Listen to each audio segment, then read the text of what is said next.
Sometimes, life takes the shape of a long, quiet hallway, where every door looks locked and every step echoes louder than the thoughts that try to keep everything together.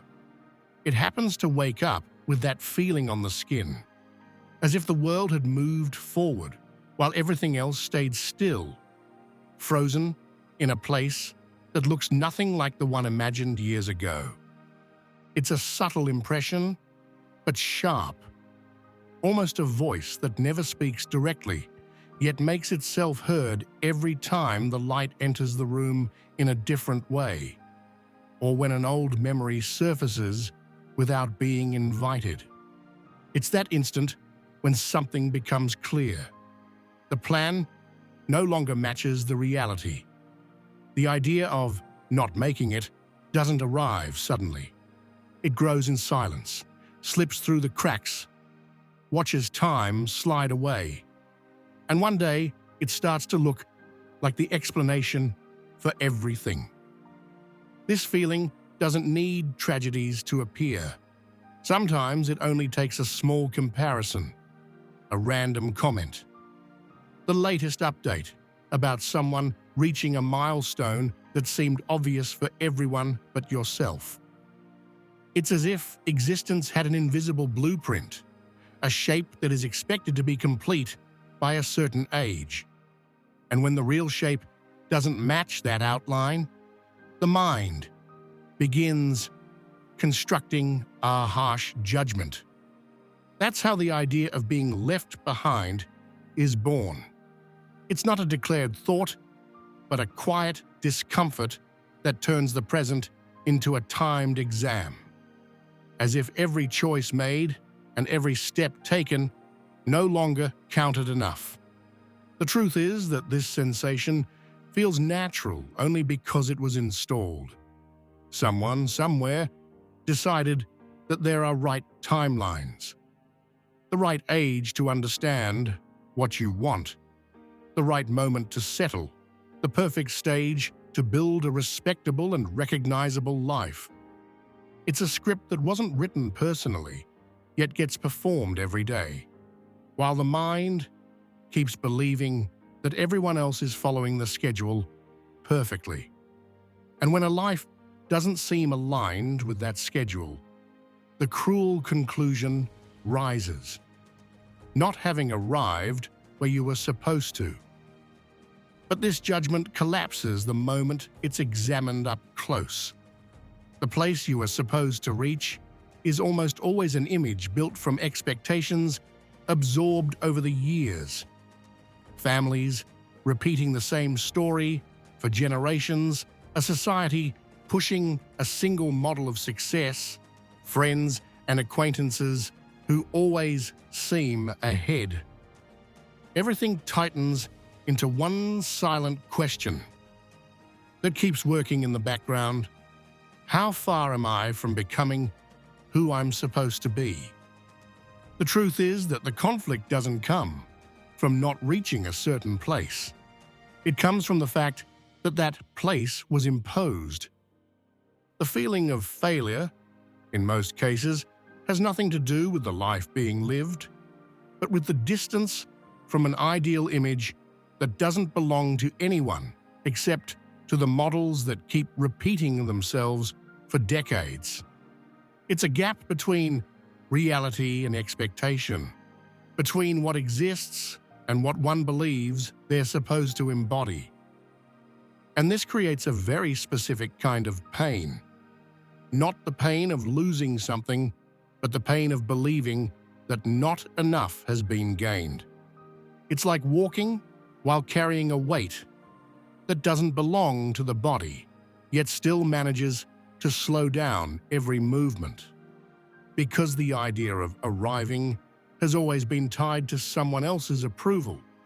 It doesn't matter how much has been built, how much has been endured, how much has changed. If it doesn't match the dominant model, it still feels like it's not enough. The fault of this mechanism isn't individual. It's cultural, social, historical. It comes from a structure that has always rewarded comparison and competition, that treated time like an obstacle course instead of a path. And it turned life into a sequence of scheduled checkpoints, as if existence only had value when aligned with a predetermined trajectory. The problem is that no real life works like that. None. Stories exist because they're irregular, unpredictable, full of detours and falls, full of choices that look wrong until the moment they reveal themselves as essential. Every authentic path has its own rhythm, often impossible for others to understand, yet absolutely necessary. Inner time doesn't follow the social clock. It moves according to feelings, wounds, sudden insights, experiences that can change the meaning of an entire year in a single minute. And still, the thought of being late persists, as if the world really had one universal timeline for everyone. It's the result of constant comparison, the endless showcase everyone is immersed in today. Social media amplified an illusion that was already there. The idea that only two categories exist: those who make it and those who fall behind. But no one ever shows the real costs of their success. The nights slept badly, the compromises, the doubts, the hidden cracks. Other people's lives don't exist in the perfect form they're presented in. And yet, they become the ruler for measuring personal worth. That's where the biggest mistake begins, believing that not making it means messing up everything, when in reality, not making it is the normal condition of anyone trying to build a path of their own. Linear trajectories don't exist, and those who seem to reach a result on time often can't even say if that timing was truly theirs. This is the part no one ever says. There is no deadline for becoming who you are. There's no right age to understand, to change, to attempt, to fail again. There's only the moment when life stops being a race and finally becomes a path. That moment arrives when the illusion of comparison collapses and direction becomes more important than speed. The real issue isn't arriving or not arriving. It's spending years running in the wrong direction simply because it looked like the correct one for everyone else. Failure in this sense isn't about not reaching a goal. It's about betraying authenticity to chase a pre-packaged model. When stepping out of that structure, the first feeling is loss. But it's only the consequence of a liberation that isn't complete yet. Letting go of external approval takes time. And anyone raised to believe that worth depends on other people's judgment cannot break that mechanism in a single day. The path of change moves through a slow and necessary revision. It means looking at life without filters, without projections, without the duty to look accomplished.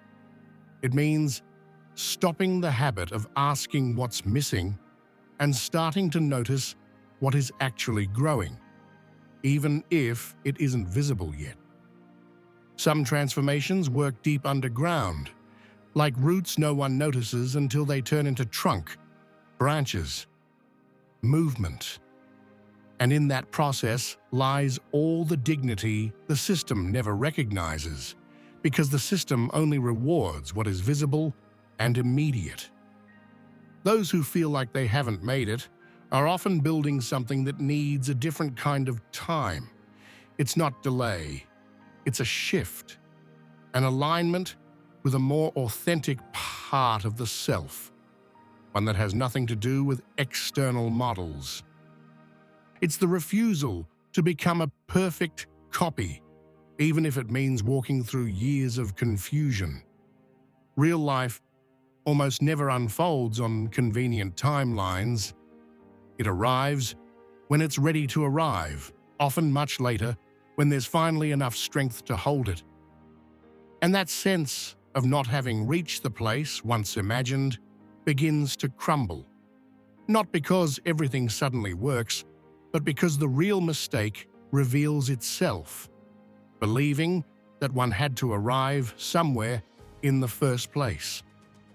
Direction matters more than destination, and what once looked like failure becomes foundation. Every detour, every sacrifice, every long pause becomes part of a path that doesn't need validation from the outside.